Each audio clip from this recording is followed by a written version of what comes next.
ಸ್ವಾಮಿ sir ಮತ್ತೆ ಬೋಧಕ ಬೋಧಕೇತರ ವರ್ಗದವರು ಮತ್ತು ವಿದ್ಯಾರ್ಥಿಗಳು. ಆಕ್ಚುಲಿ ನಾನೀಗ ಇಲ್ಲಿ ಮುಂದೆ ಬಂದು ಮಾತಾಡಕ್ಕೆ ಒಂದು ರೀಸನ್ ಇದೆ. ಏನ್ ರೀಸನ್ ಅಂದ್ರೆ ಸರ್ಗೆ ನಿನ್ನೆ ಮಾಂತೇಶ್ ಸರ್ ಸಿಗ್ತಾರೋ ಇಲ್ಲ ಡೌಟ್ಫುಲ್ ಇದ್ದದಕ್ಕೆ ಈ ವಾಣಿ ಅವ್ರನ್ನ ಸ್ಪೇರಲ್ಲಿ ಇಡೋಣ, ಇನ್ ಕೇಸ್ ಸರ್ ಬಂದಿಲ್ಲ ಅಂದ್ರೆ ಶಿ ವಿಲ್ ಮ್ಯಾನೇಜ್ ಅಂತ ಹೇಳಿರ್ತಿದ್ರು.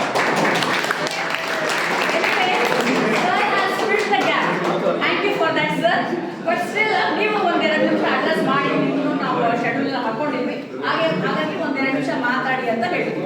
ಸೊ ಈಗ coordinator of this programme clear ಆಗಿ ಹೇಳಿದ್ದಾರೆ. ಏನಂತ ಹೇಳಿದ್ದಾರೆ ಅಂದ್ರೆ the main objective of this Prerana programme ಏನಂದ್ರೆ ಬೇರೆ ಕಾಲೇಜಿಂದ ಇಲ್ಲಿ ಬಂದು ಇಲ್ಲಿ ರಿಸೋರ್ಸ್ ಪರ್ಸನ್ಸ್ ಬೇರೆ ಕಾಲೇಜಿಗೆ ಹೋಗಿ ಅವೇರ್ನೆಸ್ ಕ್ರಿಯೇಟ್ ಮಾಡಬೇಕು ಸ್ಟೂಡೆಂಟ್ಸ್ಗೆ.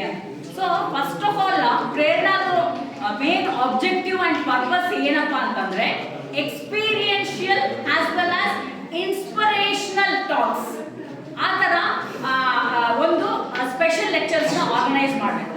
ಸೊ ಈ ರೀತಿ ಆರ್ಗನೈಸ್ ಯಾಕೆ ಮಾಡಬೇಕಂದ್ರೆ for the better future of our students. ನಮ್ಮ ಸ್ಟೂಡೆಂಟ್ಸ್ ನ ಭವಿಷ್ಯ ಪಾಸ್ಟ್ ಏನಿತ್ತು ನಮಗೆ ಗೊತ್ತಿಲ್ಲ, ಪ್ರಸ್ತುತ ಏನಿದ್ದಾರೆ ಅಂತ ನೋಡ್ಕೊಂಡು ಅವ್ರ ಫ್ಯೂಚರ್ ನ ಬೆಟರ್ಮೆಂಟ್ ಮಾಡೋದಕ್ಕೋಸ್ಕರ ಈ ರೀತಿಯ inspirational as well as experiential special lectures ನ ಆರ್ಗನೈಸ್ ಮಾಡ್ಬೇಕನ್ನೋ ಉದ್ದೇಶದಿಂದನೇ ಪ್ರೇರಣಾ ಪ್ರೋಗ್ರಾಮ್ಸ್ ನ ಆರ್ಗನೈಸ್ ಮಾಡ್ತಾರೆ.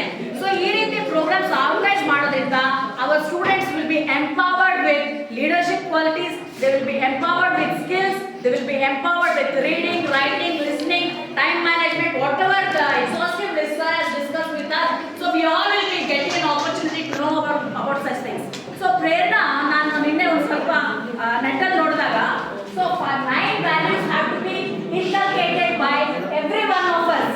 9 ಮೌಲ್ಯಗಳನ್ನು ನಾವು ಅಳವಡಿಸಿಕೊಂಡಾಗ ಪ್ರೇರಣಾ ಕಾರ್ಯಕ್ರಮ ಏನಾಗುತ್ತೆ, ಯಶಸ್ವಿ ಆಗುತ್ತೆ. ಆ 9 ಮೌಲ್ಯಗಳು ಏನು ಅಂತಂದ್ರೆ ಸ್ವಾಭಿಮಾನ ಅಂಡ್ ವಿನಯ, ಇದು ಒಂದು; ಶೌರ್ಯ ಮತ್ತು ಸಾಹಸ, ಪರಿಶ್ರಮ ಮತ್ತು ಸಮರ್ಪಣಾ ಭಾವ, ಆಮೇಲೆ ಕರುಣಾ ಮತ್ತು ಸೇವಾ ಭಾವ, ವಿವಿಧತೆ ಮತ್ತು ಏಕತೆ, ಆಮೇಲೆ ಸಹಿಷ್ಣುತೆ ಮತ್ತು ಸುಚಿತ್ರತೆ, ಮತ್ತೆ ನವಸಂಚಾರ, ಜಿಜ್ಞಾಸ, ಶ್ರದ್ಧಾ ಮತ್ತು ವಿಕಾಸ, ಸ್ವತಂತ್ರ ಮತ್ತು ಕರ್ತವ್ಯ. ಈ ರೀತಿಯಾದಂಥ 9 ಮೌಲ್ಯಗಳನ್ನ ನಾವು ನಮ್ಮ ಲೈಫಲ್ಲಿ ಅಳವಡಿಸ್ಕೊಂಡಿದ್ದೆ ಆದ್ರೆ ನಾವು ಏನ್ ಮಾಡ್ಬೋದು, ಯಶಸ್ಸನ್ನ ಕಾಣ್ಬೋದು ಅಂತ ಹೇಳಿ. ಸೊ ಈಗ ನಾವು ಮುಖ್ಯವಾಗಿ ಒಂದು ಸ್ವಲ್ಪ ಬ್ರೀಫ್ ಆಗಿ ಹೇಳೋದಾದ್ರೆ, ನಾವು ಮೊದಲೆಲ್ಲ ಸಿವಿಲೈಸ್ಡ್ ಇರಲಿಲ್ಲ, ಇವರ್ ನಾಟ್ ಸಿವಿಲೈಸ್ಡ್. ಮನುಷ್ಯ ಏನ್ ಮಾಡ್ತಾ ಇದ್ದ, ಎಲೆಗಳನ್ನೆಲ್ಲ ತಗೊಂಡು ಕವರ್ ಮಾಡ್ಕೊತಾ ಇದ್ದ, ಏನೋ ಮಾಂಸ ತಿಂತಾ ಇದ್ದ, ಹೆಂಗೋ ಬದುಕ್ತಾ ಇದ್ದ. ಆಮೇಲೆ ಏನಾಯ್ತು, day by day civilisation, Mesopotamian civilisation, Harappan civilisation, oldest civilisation ಅಂತ ನಾವು ಕೇಳಿದ್ವಿ. ಸೊ ಆಮೇಲೆ ಏನಾಯ್ತು, ಸಿವಿಲೈಸೇಷನ್ ಡೆವಲಪ್ ಆಗ್ತಾ ಹೋಯ್ತು. ಮನುಷ್ಯ ಏನ್ ಮಾಡ್ದ, ಬಟ್ಟೆ ಉಟ್ಕೊಳ್ಳೋಕೆ ಶುರು ಮಾಡ್ದ, ಆಮೇಲೆ ಏನ್ ಮಾಡ್ದ, ಓದಕ್ ಶುರು ಮಾಡ್ದ, ಬರೆಯಕ್ ಶುರು ಮಾಡ್ದ, ಇದೆಲ್ಲ. ಸೊ ಇವತ್ತಿನ ಕಾಲಯುಗದಲ್ಲಿ ನಾವು ಸಿವಿಲೈಸ್ ಅನ್ನೋದಕ್ಕೆ ಸಾಕ್ಷಿ ಏನಪ್ಪಾ ಅಂತಂದ್ರೆ ನಂಬರ್ 1 ಈಸ್ ಟೆಕ್ನಾಲಜಿ. ಈಗ ಟೆಕ್ನಾಲಜಿ ಇದೆ, ಇಂಡಸ್ಟ್ರಿ ಇದೆ, ಡಿಜಿಟಲೈಸೇಷನ್ ಇದೆ. ಇವೆಲ್ಲ ಏನಂದ್ರೆ science is very important. Science, technology and industry are evidence to say that we are civilised today. So ನಮ್ಮ ಕೈಯಲ್ಲಿರೋ ಮೊಬೈಲೇ ತೋರಿಸುತ್ತೆ, ಹೇಳುತ್ತೆ ನಾವು ಎಷ್ಟು ಸಿವಿಲೈಸ್ಡ್ ಇದೀವಿ ಅಂತ. ಆದ್ರೆ ಅದು ನಮ್ಮನ್ನ ಡಿಸಿವಿಲೈಸ್ ಮಾಡಬಾರ್ದು. ಆ ರೀತಿಯಾಗಿ ಅದನ್ನ ನೀವು ಉಪಯೋಗಿಸಬಾರ್ದು, ಅದನ್ನ ನೀವು ಅರ್ಥ ಮಾಡ್ಕೋಬೇಕು, ಆಯ್ತಾ? ಈಗ ನೋಡ್ರಿ, ನಮ್ಮ ಸರ್ಕಾರ ಇದೆ.